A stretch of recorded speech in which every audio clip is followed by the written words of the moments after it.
Bonjour et bienvenue à tous. La plupart des tunnels constituent de simples éléments d'infrastructure qui permettent aux voyageurs d'arriver à leur destination. Pourtant, alors que même les tunnels les plus basiques demandent des prouesses en ingénierie, certains se surpassent pour créer une expérience extraordinaire. Des trains maritimes profonds jusqu'au métro psychédélique, nous allons découvrir aujourd'hui tous ensemble 10 tunnels qui vont vous couper le souffle. N'hésitez pas à liker la vidéo si elle vous plaît et si vous êtes nouveau sur la chaîne, n'oubliez pas de vous abonner et d'activer la notification pour ne rater aucune de nos prochaines vidéos. On commence.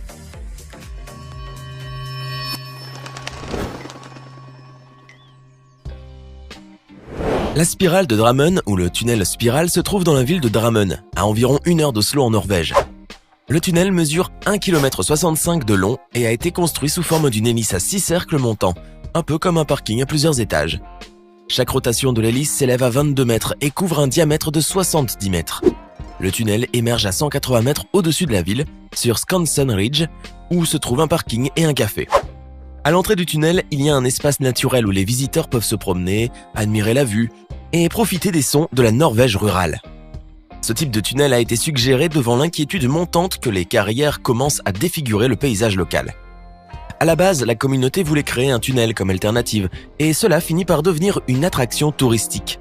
Sa construction débuta en 1953, après la fermeture des carrières.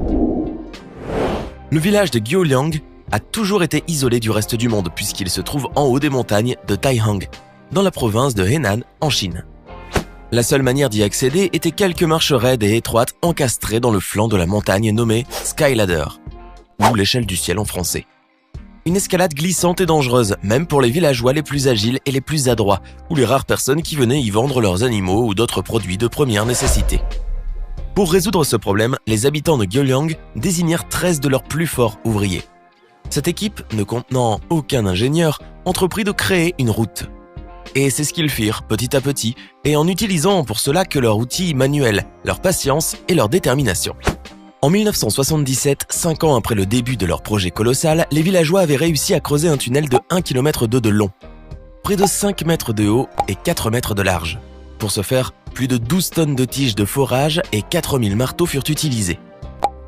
Le tunnel a été construit de manière à être assez large pour qu'une petite voiture puisse y entrer, et à ce jour, il est toujours utilisé. Le centre de Kuala Lumpur, capitale de la Malaisie, est régulièrement exposé à des inondations soudaines dues aux fortes pluies qui durent de 3 à 6 heures. Après une série d'inondations aussi soudaines que dévastatrices, et les pertes accumulées qui ont atteint des milliards de dollars, le gouvernement approuva un concept jamais testé auparavant pour s'attaquer aux inondations paralysantes et aux embouteillages qui touchaient l'entrée sud de la ville. Le tunnel SMART.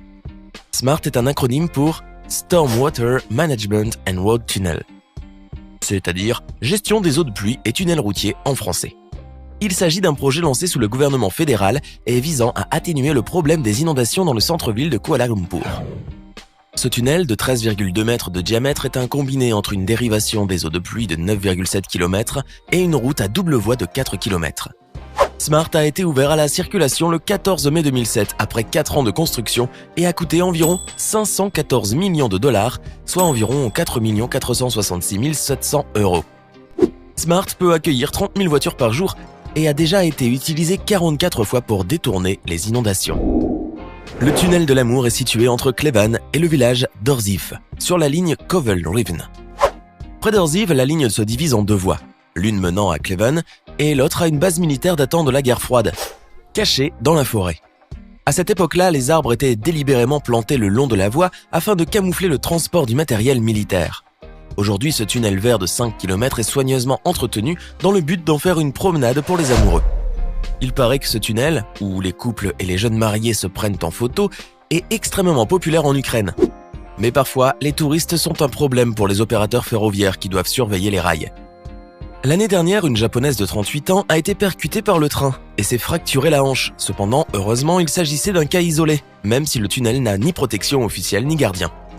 Il est également intéressant de savoir qu'il y a quelques années, plusieurs arbres ont été coupés pour faciliter le passage du train. Cela a provoqué un tel tollé que, depuis, plus un seul n'a été touché. Quand le parc national de Zion a été créé en 1909, il se nommait le Monument national de Mungkutuwip. Ensuite, en 1919, il devint officiellement le parc national de Zion. Il ne présentait qu'un seul problème, mais de taille. Très isolé, il fallait voyager sur de vieilles routes accidentées pour y accéder. En 1917, les automobiles pouvaient difficilement atteindre Zion Canyon et il était urgent de trouver une solution.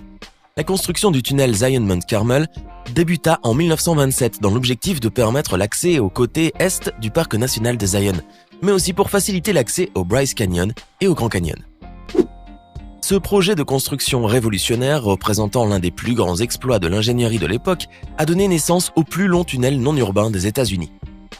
La mission fut confiée à la Nevada Construction Company qui recourut à certains procédés d'extraction controversés plutôt qu'à des méthodes traditionnelles. 3 années et un coût de près de 2 millions de dollars de l'époque, soit environ 26 millions de dollars actuels, furent nécessaires pour achever le projet. Le tunnel qui fut inauguré le 4 juillet 1930 est toujours ouvert et constitue un élément majeur de la route panoramique du Zion-Mount Carmel qui attire chaque année des millions de visiteurs. La Tokyo One Aqualine est une route à péage qui traverse l'espace le plus étroit de la baie de Tokyo. Ouvert à la circulation en décembre 1997, il a nécessité 31 années d'études de construction et 1,44 trillion de yens de budget. D'une longueur totale de 23,7 km, la Tokyo One Aqualine comprend un pont de 4,4 km et un tunnel de 9,6 km sous la baie, le 4e plus long tunnel sous-marin dans le monde. Pour sa réalisation, les ingénieurs ont dû faire face à plusieurs défis allant du sol mou du fond marin jusqu'aux conditions naturelles comme le vent et les séismes, ainsi que le trafic maritime et la préservation de l'environnement dans la baie de Tokyo. Ce tunnel a permis de réduire la durée de trajet entre la préfecture de Chiba et le continent de 90 à 15 minutes. Alors qu'elle était auparavant coupée du reste du Japon, Chiba est aujourd'hui entièrement intégrée à la municipalité de Tokyo. Cependant, le tunnel n'est pas souvent utilisé pour les trajets quotidiens à cause de son péage, qui coûte environ 30 $. Le tunnel Marmaray est un tunnel de 13,6 km. Il s'étend sous une partie du détroit de Bosphore et relie les systèmes ferroviaires existants à Istanbul, côté européen et asiatique. Ce projet de transport public inauguré en octobre 2013 représente un effort de plus destiné à alléger la circulation frénétique connue de la ville d'Istanbul. Ce train offre enfin aux habitants une alternative à la voiture. En effet, le projet Marmaray est un service de transport en commun qu'environ 12 millions de personnes utilisent chaque jour pour traverser la ville. Le projet de construction d'un tunnel ferroviaire sous le détroit du Bosphore remonte à 1860, lorsque le sultan Abdülmecid Ier fut le premier à proposer une traversée sous-marine du détroit. Il fut de nouveau d'actualité en 1892 sous Abdülhamid II, lorsque des ingénieurs français en dessinèrent le plan. Cependant, il ne fut jamais réalisé. C'est seulement en 1997 que le gouvernement turc décida de finalement relier les deux continents. Plus de 10 ans plus tard, le tunnel était dévoilé. Désormais, pour le prix d'un ticket du métro, les habitants ainsi que les touristes peuvent voyager à travers des kilomètres de tunnels et se déplacer entre les deux continents. Tunnels ferroviaires ou routiers, passages souterrains et métro, ces merveilles du génie civil, longues et étroites, font partie intégrante de nos infrastructures modernes. Le tunnel sous la Manche par exemple, ou The Channel, est un passage de 50,5 km qui relie l'Angleterre et la France à travers la Manche. C'est le seul lien fixe entre l'île de Grande-Bretagne et le côté français. Son point le plus profond se trouve à 75 mètres sous le fond de la mer et à 115 mètres au-dessous du niveau de la mer. Avec ses 37 km sous l'eau, le tunnel sous la Manche est celui qui a la plus longue partie sous-marine au monde. Il a été reconnu comme l'une des 7 merveilles du monde moderne par l'American Society of Civil Engineers, aux côtés de l'Empire State Building, du barrage Itaipu en Amérique du Sud, de la tour CN à Toronto, du canal de Panama, du plan Delta aux Pays-Bas et du Golden Gate Bridge à San Francisco.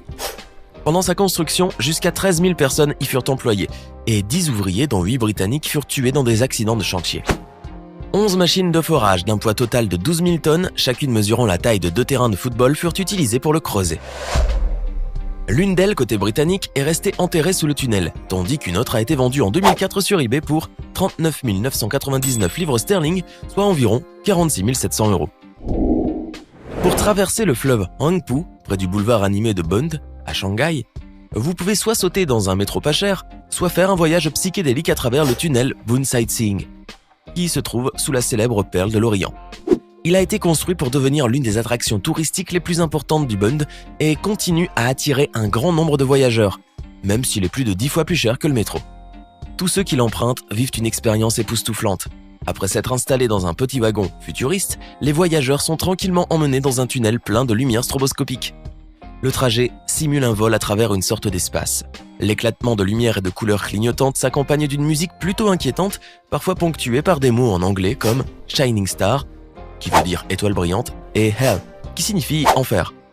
On ne sait pas trop si le trajet évoque l'émerveillement ou la terreur, mais on peut dire que ces deux réactions sont appropriées.